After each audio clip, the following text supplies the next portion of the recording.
The Arizona sun beat down like a hammer on an anvil that August afternoon in 1887. Jim Thornton wiped the sweat from his brow and squinted across the dusty landscape. He'd been driving cattle through this rough country for near about 2 weeks now, and his bones ached something fierce. But none of that mattered much when he had his horse beneath him. Dakota was more than just a horse to Jim. That golden Palomino stallion had been his partner for going on 6 years. They'd crossed rivers together, outrun storms, and spent countless nights under the stars. Jim often joked to other cowboys that Dakota understood him better than most people did. The horse had this way of sensing trouble before it came, and more than once that sixth sense had kept them both out of harm's way.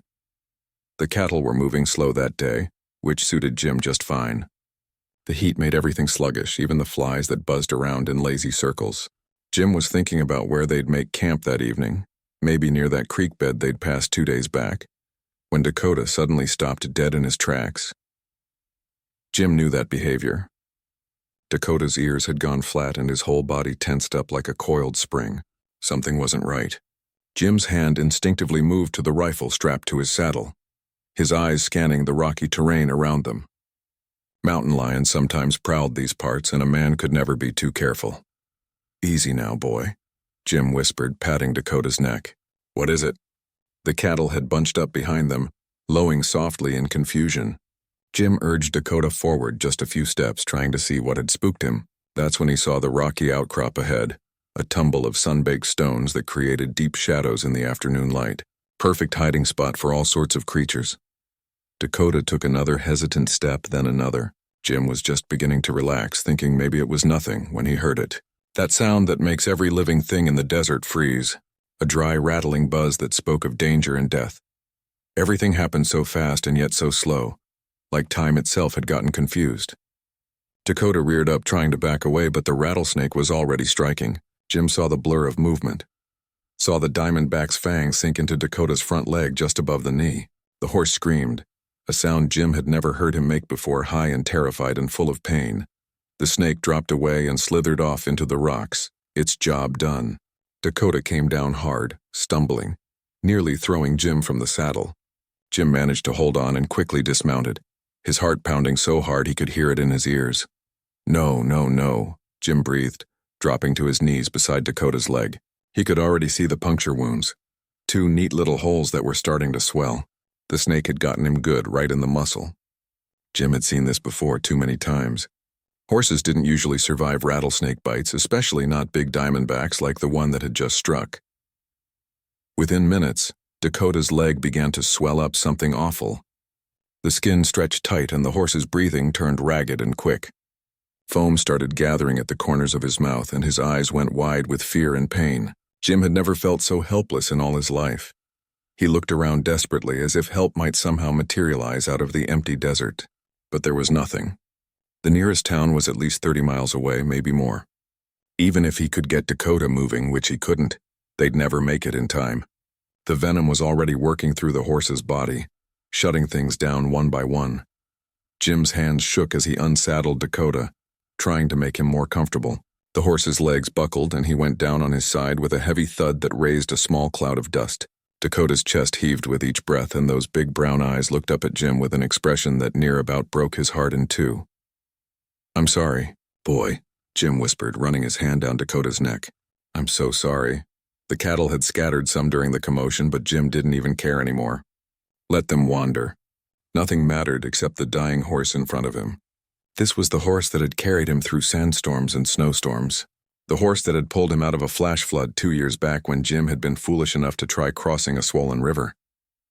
The horse that would nuzzle his pocket for sugar cubes and rest his big head on Jim's shoulder when they were alone on the trail. Jim had been a cowboy since he was 14 years old. He'd learned early on not to get too attached to animals. Horses got sick, got old, got hurt. That was just the way of things.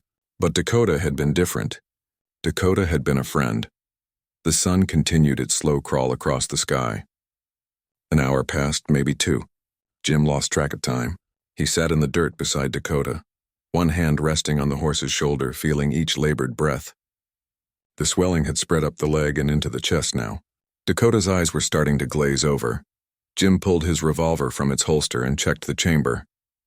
His hands were steady now, even though tears were running down his face, cutting tracks through the dust on his cheeks. A good cowboy didn't let his animals suffer. It was the last kindness he could give, the last act of friendship. But Lord, it was a hard thing to do. He pressed the barrel against Dakota's head, right between those kind eyes that had watched the trail ahead for so many miles. His finger rested on the trigger. He took a deep breath.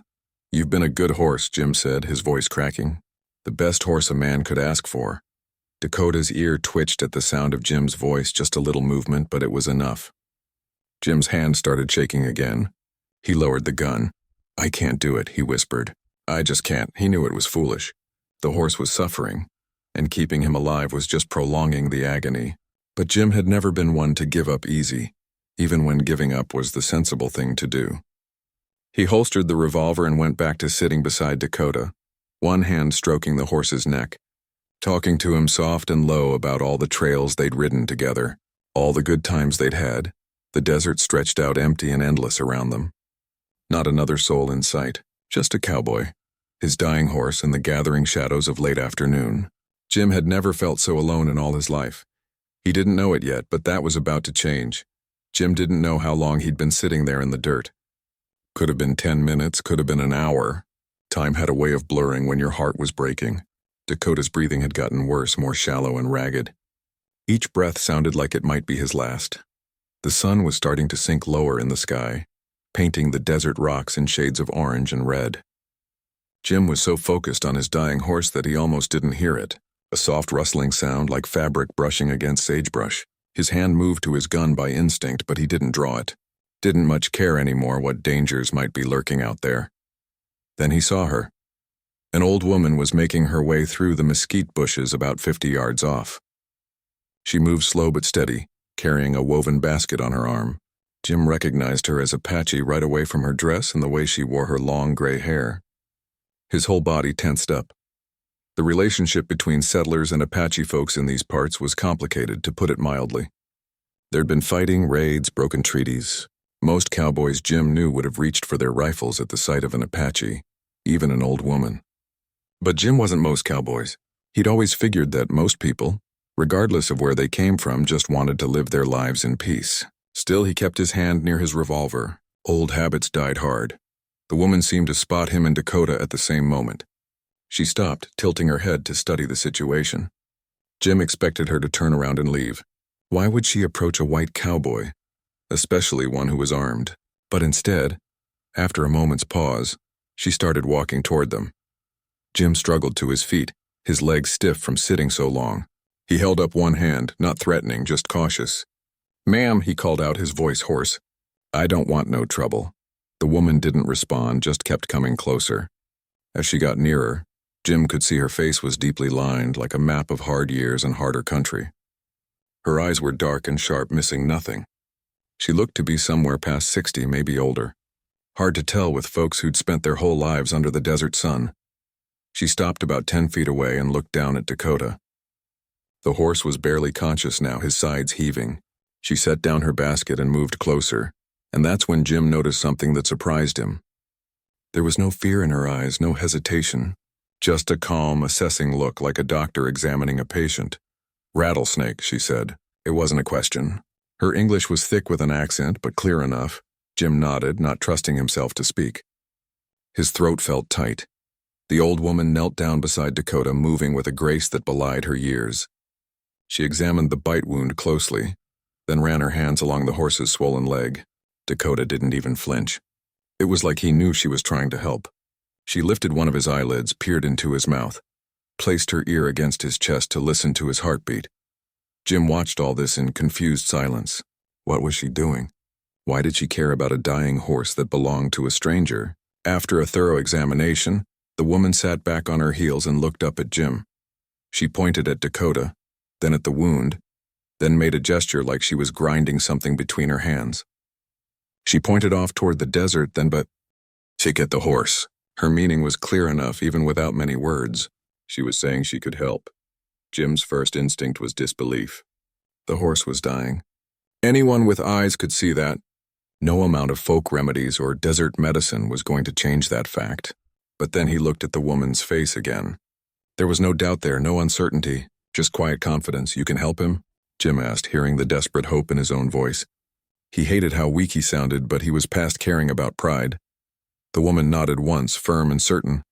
She stood up and pointed at the ground where Dakota lay, then made a staying gesture with her hand. She picked up her basket and pointed off into the desert again.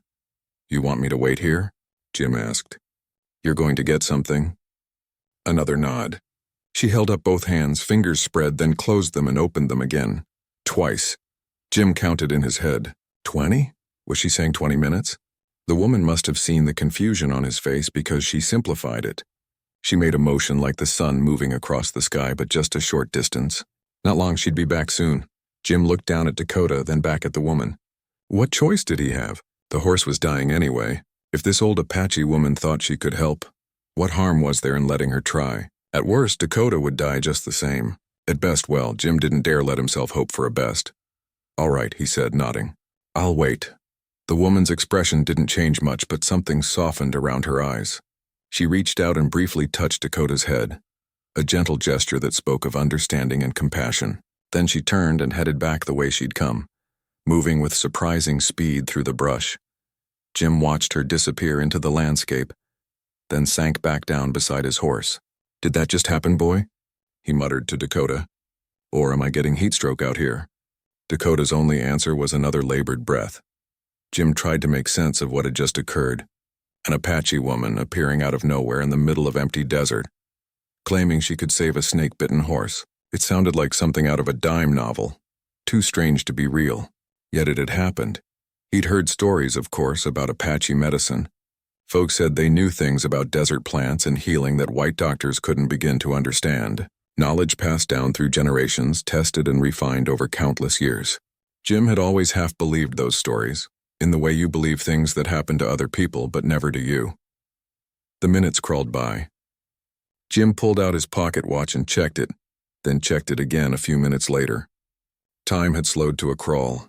Dakota's condition wasn't getting any better. The swelling had spread even further, and the horse's eyes had that glassy look that usually came right before the end. Just hang on a little longer, Jim whispered, stroking Dakota's neck. She said she'd come back. Just a little longer, boy. He didn't know why he believed she'd return. She didn't owe him anything. In fact, given the history between their peoples, she had every reason to leave him out here with his dying horse. But something in her eyes, that calm certainty, made him believe. The sun touched the horizon, turning the whole sky into fire. Jim was starting to wonder if he'd imagined the whole encounter when he heard that rustling sound again. He looked up, and there she was, emerging from the desert shadows. Her basket looked heavier now, filled with things she'd gathered. The old woman walked straight to Dakota without a word. She set down her basket and began pulling out plants. Jim recognized some of them, prickly pear cactus and creosote bush, but others were unfamiliar to him. She worked with steady hands, no wasted movements, like she'd done this 1,000 times before. Jim wanted to ask questions, wanted to know what she was doing and why she was helping and how she knew any of this would work, but he kept quiet. Something told him that words would just get in the way right now, so he sat back and watched, letting hope flicker to life in his chest for the first time since that rattlesnake had struck. Maybe, just maybe, Dakota had a chance after all. The old woman worked with a focus that reminded Jim of a master craftsman at his trade. She'd spread out a piece of cloth on the ground and was arranging the plants she'd gathered in careful order. Jim counted at least 5 or 6 different types, though he only recognized a couple of them. She picked up a prickly pear pad first, using a small knife from her belt to carefully scrape off the spines. Her movements were precise, practiced. Jim noticed her hands were scarred in places, marks of a lifetime working with desert plants. She cut the pad into chunks and set them aside, then reached for what looked like branches from a creosote bush. "What's that one?" Jim asked, pointing at a gnarled root she'd pulled from her basket. The woman glanced at him briefly but didn't answer. Either she didn't know the English word for it, or she was too focused on her work to bother explaining. Jim decided not to interrupt again. She took 2 flat stones from her basket, smoothed by years of use. Jim realized they were grinding stones, tools for making medicine. She placed pieces of the prickly pear on the bottom stone and began working the top stone in circular motions, crushing the cactus flesh into pulp. The sound was rhythmic, almost hypnotic. Scrape, grind, scrape, grind. Dakota let out a weak whimper and Jim's attention snapped back to his horse. The animal's eyes were half closed now, his breathing even more shallow than before. Jim's brief moment of hope started to crumble.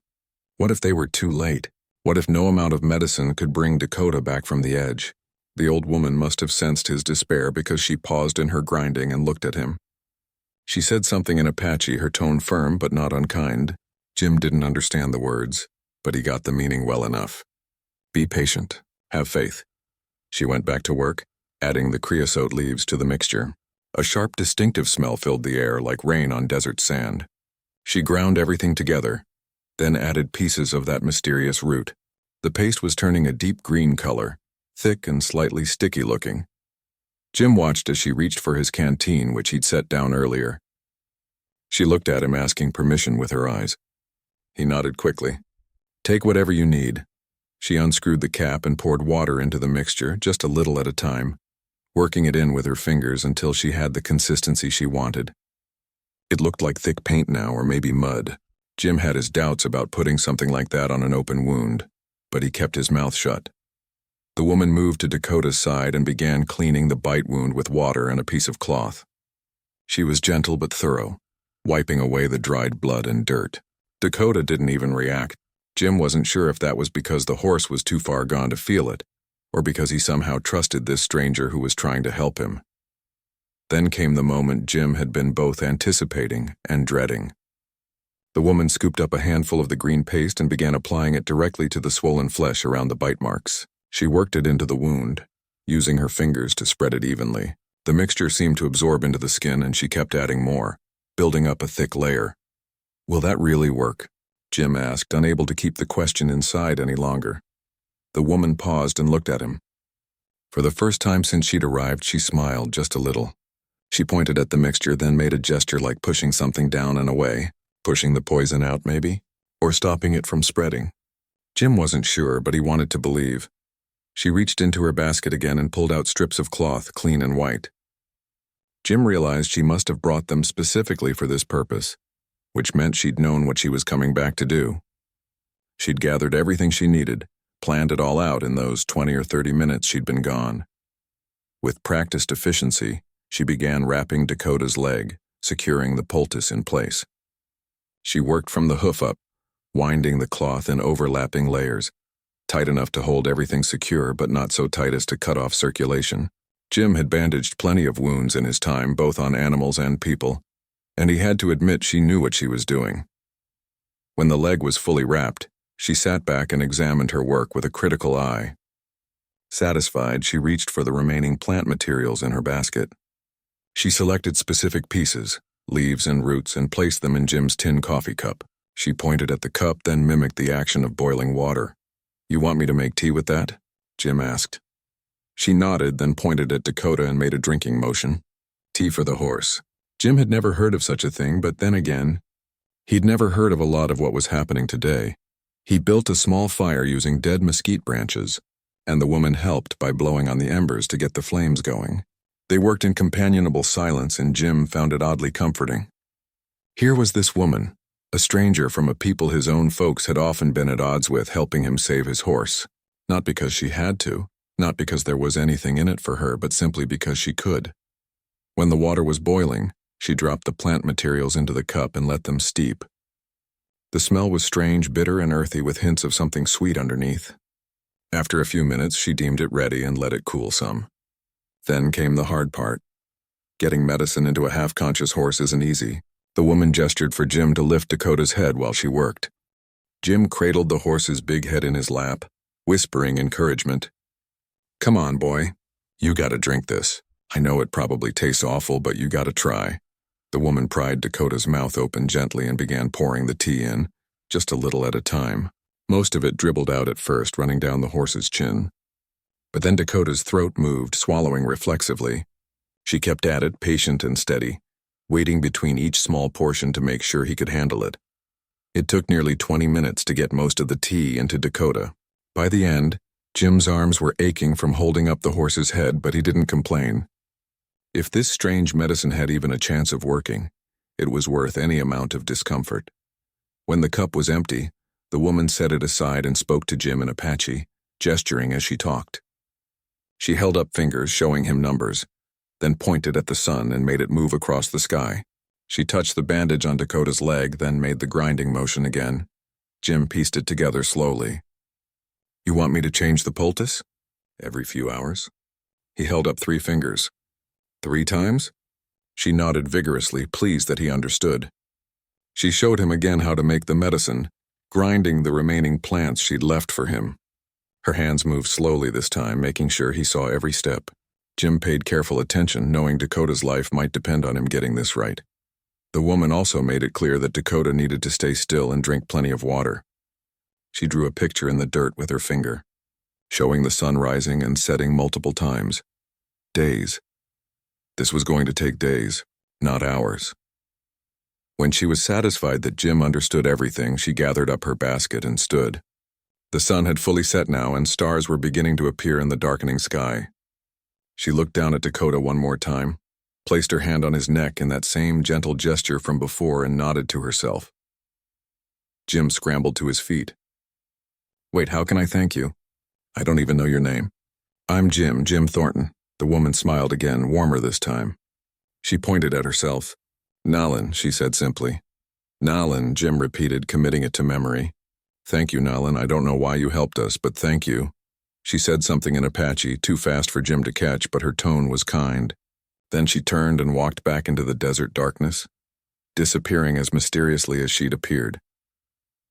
Jim stood there for a moment, looking at the direction she'd gone, then down at his bandaged horse. Dakota's breathing seemed a tiny bit easier, though that might have been wishful thinking.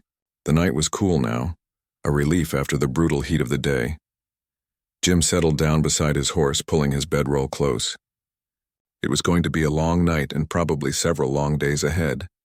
But for the first time since that rattlesnake had struck, Jim Thornton allowed himself to feel something other than despair. He felt hope. Jim didn't sleep much that first night. Every few hours he'd wake up and check on Dakota, listening for the horses breathing in the darkness.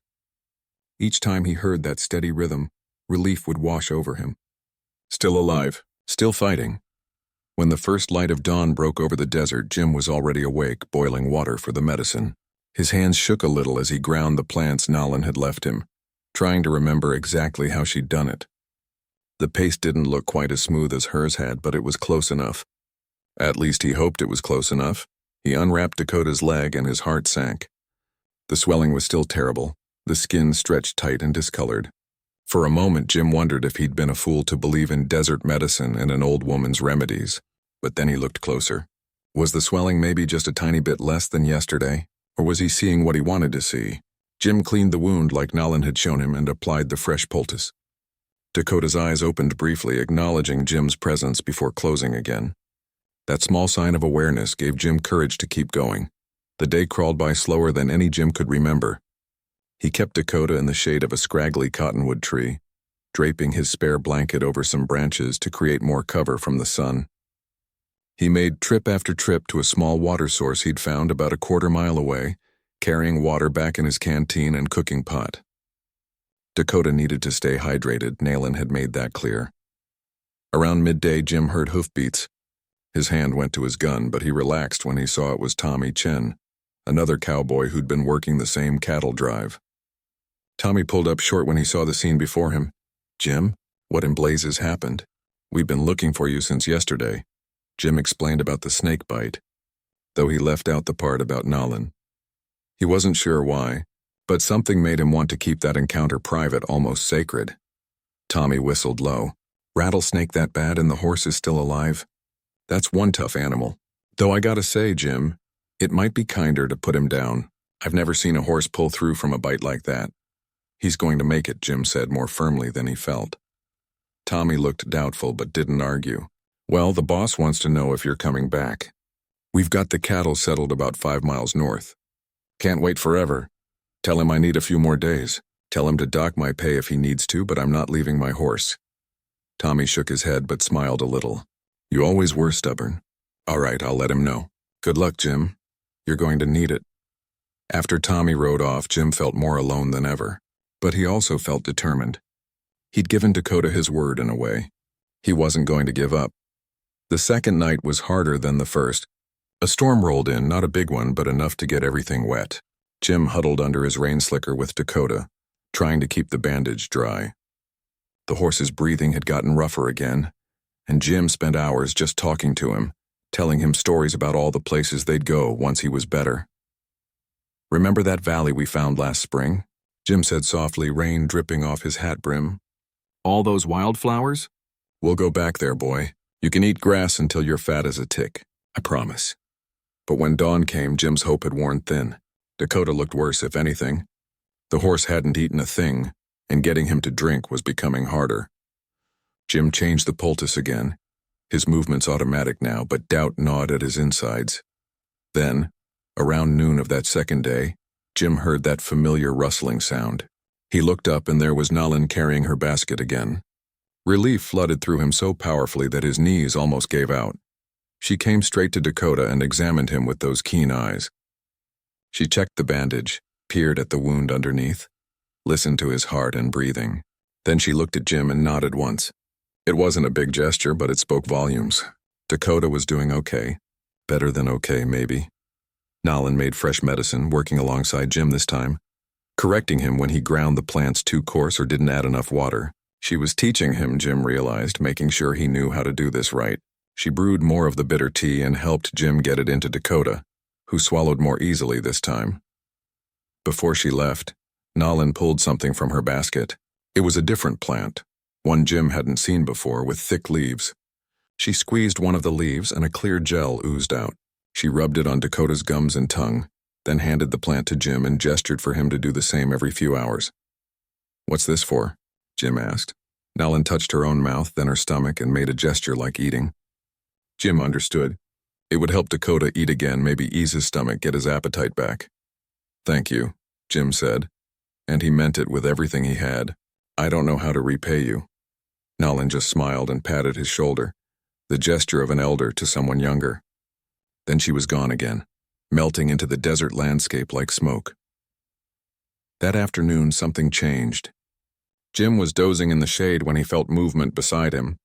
He jerked awake to find Dakota's head lifted up, ears forward, alert. The horse's eyes were clearer than they'd been in days. "Dakota?" Jim breathed, afraid to hope too much. The horse looked at him and made a soft nickering sound, the same greeting he'd given Jim every morning for 6 years. Jim felt tears spring to his eyes. "You're coming back," he whispered. "You're really coming back." By evening of the second day, the swelling had visibly decreased. Jim could hardly believe his eyes. The leg that had been huge and grotesque was now just very swollen instead of impossibly swollen. It seemed like a miracle. The third day brought even more improvement. When Jim changed the poultice that morning, he saw that the wound itself was starting to look better, less angry and inflamed. The skin around it had lost that horrible stretched appearance. Dakota was drinking water on his own now, dunking his nose in the bucket and taking long pulls. That afternoon, something even more remarkable happened. Dakota struggled to his feet. His legs shook and he nearly went down again, but he stayed up. Jim rushed to his side, supporting him, talking encouragement. "Easy now, easy. Don't push it too hard." But Dakota seemed determined to prove he was still a horse and not an invalid. He took one shaky step, then another. He made it about 10 feet before his strength gave out and he went back down. But Jim was grinning like a fool. His horse had walked. Actually walked. By the fourth day, Dakota was standing for longer periods. He was still weak, still favoring the bitten leg, but he was standing. And when Jim brought him some grass he'd cut, Dakota ate it. Not much, just a few mouthfuls, but it was food. Real food. Jim kept up with the medicine routine religiously, changing the poultice 3 times a day, giving Dakota the tea twice daily, rubbing that gel on his gums. His hands had learned the motions now, working with the same practiced efficiency Nalin had shown him. On the 5th day, Nalin came back one more time. She examined Dakota thoroughly, and when she was done, she was actually smiling. She spoke to Jim in Apache, her tone warm and pleased, and even though he didn't understand the words, he understood the meaning. Dakota was going to live. He was going to be okay. She showed Jim one last time how to make the medicine, then gathered up her basket. Before she left, she placed both hands on Dakota's face, looking into his eyes like she was saying goodbye to an old friend. The horse stood still for her touch, calm and trusting. Jim walked with her a little ways from the camp. "Nalan," he said, struggling to find the right words. "You saved his life. You saved my friend. I'll never forget this, never." She looked at him for a long moment, then spoke in careful English. "Old medicine. Strong medicine. My grandmother teach me. Her grandmother teach her." She touched her chest. "We know desert. Desert know us. Can you teach me more?" Jim asked. "I want to learn. I want to know what you know." Nalan studied him, and Jim felt like she was looking right through him, seeing something deep inside. Finally, she nodded. She pointed at the plants around them, then touched her head, her heart. Learning took time, she seemed to say. Learning took respect. "I have time," Jim said, "and I have respect. More than I ever did before." She smiled at that and said something in Apache that sounded like approval. Then she pointed to the north, made a walking gesture, and held up fingers. She'd be back in a few days, checking on their progress. As Jim watched her walk away into the desert, he looked back at Dakota, who was now nibbling at grass, standing steady on all four legs. The swelling was almost gone, the wound was healing clean, and that bright spark was back in the horse's eyes.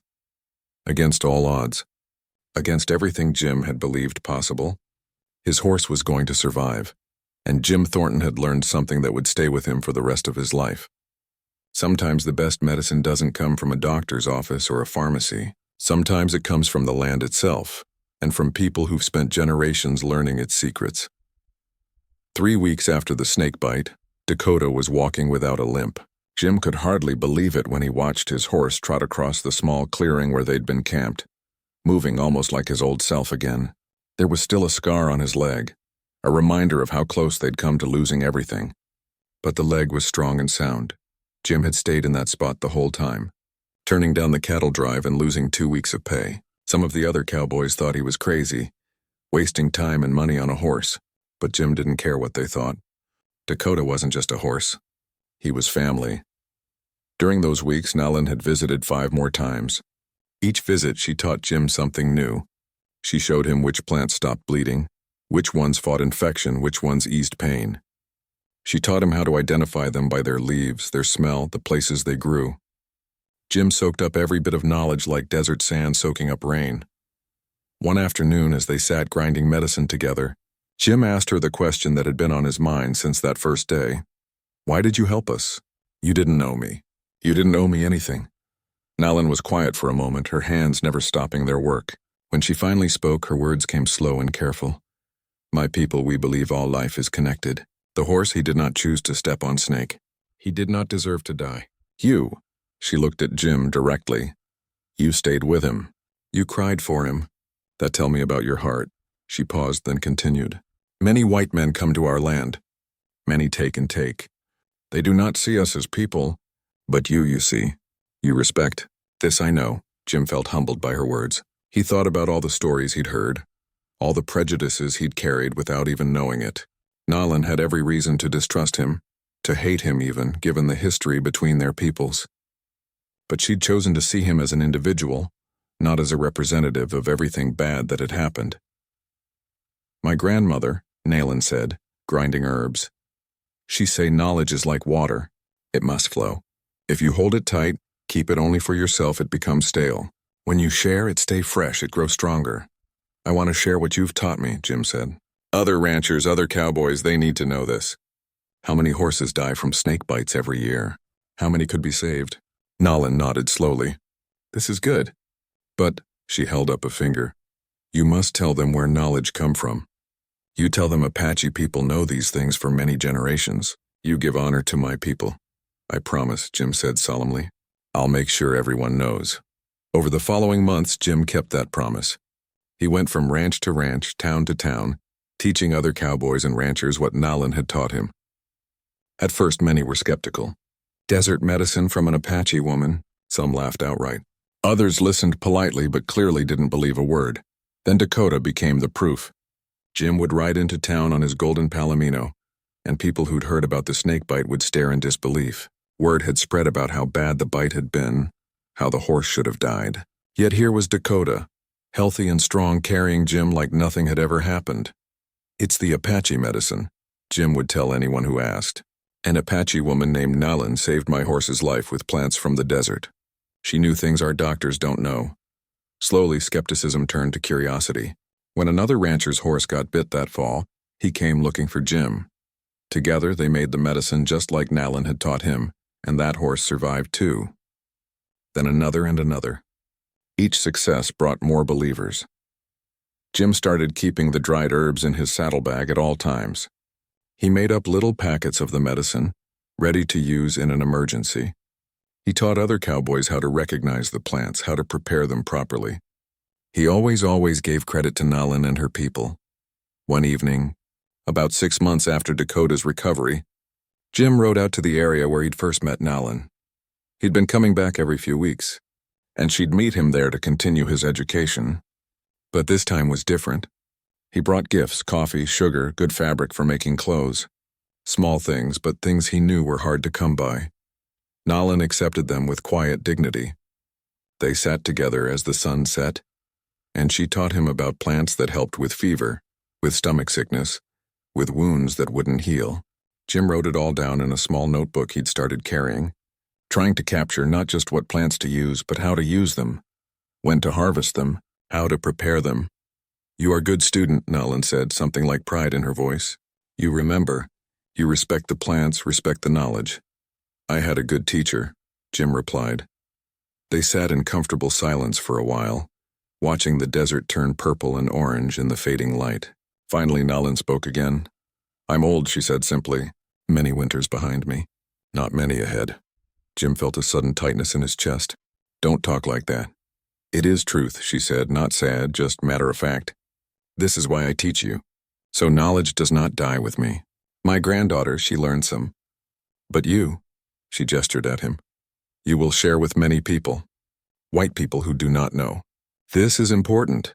"I'll keep sharing," Jim promised. "And I'll make sure people understand this isn't just folk tales or superstition. This is real medicine that works. It's science, even if it's a different kind than what they're used to." Nalin smiled at that. "Science, yes, we watch, we test, we learn. For many generations. This is science." Over the next 2 years, Jim became known throughout Arizona Territory as the cowboy who knew Apache medicine. He treated dozens of snake bites on horses, cattle, even a few people. He taught the remedies to anyone willing to learn, though he insisted they understand the responsibility that came with the knowledge. Other Apache people, hearing about what he was doing, began to trust him more. Some shared their own remedies with him, for different ailments. Jim's notebook grew thick with drawings and descriptions. He was building a bridge between two worlds, one page at a time. Dakota remained his constant companion through it all. The horse lived another 12 years, strong and healthy until the end. Every time someone commented on what a fine animal he was, Jim would tell them the story of the snakebite and the Apache woman who'd saved his life. "Dakota's alive because of Nalin," he'd say. "And because of her, I learned that there's more than one way to heal, more than one kind of wisdom." The Apache people have been living on this land for longer than any of us can imagine. They've learned things we're only just beginning to understand. When Nalin passed away in the winter of 1891, Jim attended her funeral. He was one of only a few white men there, but he was welcomed by her family.